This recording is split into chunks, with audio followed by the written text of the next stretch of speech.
চট্টগ্রাম বহির্নোঙর থেকে নিখোঁজ আনোয়ার আজমের মরদেহ উদ্ধার করেছে কোস্টগার্ড। মঙ্গলবার সকালে কোস্টগার্ড মিডিয়া কর্মকর্তা লেফটেন্যান্ট সাকিব মেহবুব এ তথ্য নিশ্চিত করেন। তিনি বলেন, গত 17 আগস্ট নবাব অ্যান্ড কোম্পানি এর সুপারভাইজার আনোয়ার আজম বাণিজ্যিক জাহাজ এমভি এমএস্ট্রেল স্ট্রোক হতে সিঁড়ি দিয়ে নামার সময় চট্টগ্রাম বহির্নোঙরের আলফা অ্যাঙ্করেজ সমুদ্র এলাকায় পানিতে ডুবে নিখোঁজ হন তিনি। পরে জাহাজ কর্তৃপক্ষ কোস্টগার্ডকে জানালে তারা অভিযান চালিয়ে তার মরদেহ উদ্ধার করে। উদ্ধারকৃত মরদেহ পরিবারের নিকট হস্তান্তরের কার্যক্রম প্রক্রিয়াধীন রয়েছে।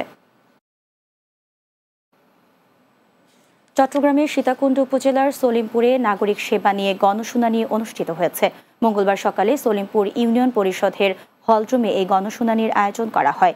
এতে প্রধান অতিথি ছিলেন জেলা প্রশাসক ফরিদা খানম, উপজেলা নির্বাহী অফিসার ফখরুল ইসলামের সভাপতিত্বে ও সীতাকুণ্ড সহকারী কমিশনার ভূমি আবদুল্লাহ আল মামুনের সঞ্চালনায় অনুষ্ঠানে বিশেষ অতিথি ছিলেন অতিরিক্ত জেলা প্রশাসক সাদিউর রহিম জাদিদ সহ অন্যান্যরা।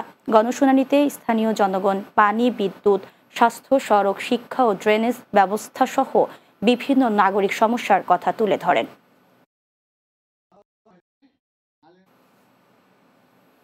চট্টগ্রামের জোরারগঞ্জ থেকে ৩৫ কেজি গাঁজাসহ ৩ জন মাদক কারবারিকে আটক করেছে র্যাব-৭ চট্টগ্রাম। জোরারগঞ্জ থানাধীন করেরহাট এলাকা থেকে তাদেরকে আটক করা হয়।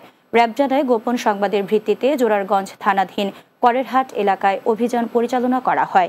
এ সময় সন্দেহজনক একটি সিএনজিতে তল্লাশি করে ইকবাল হোসেন মজুমদার, সুশান্ত সূত্রধর ও আলী আজকর লিটনের কাছ থেকে ৩৫ কেজি গাঁজা উদ্ধার করা হয়।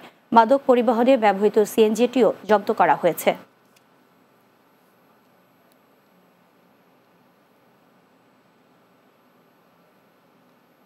রাতের বাংলায় নিচ্ছি আরেকটি বিরতি, ফিরছি কিছুক্ষণ পরে।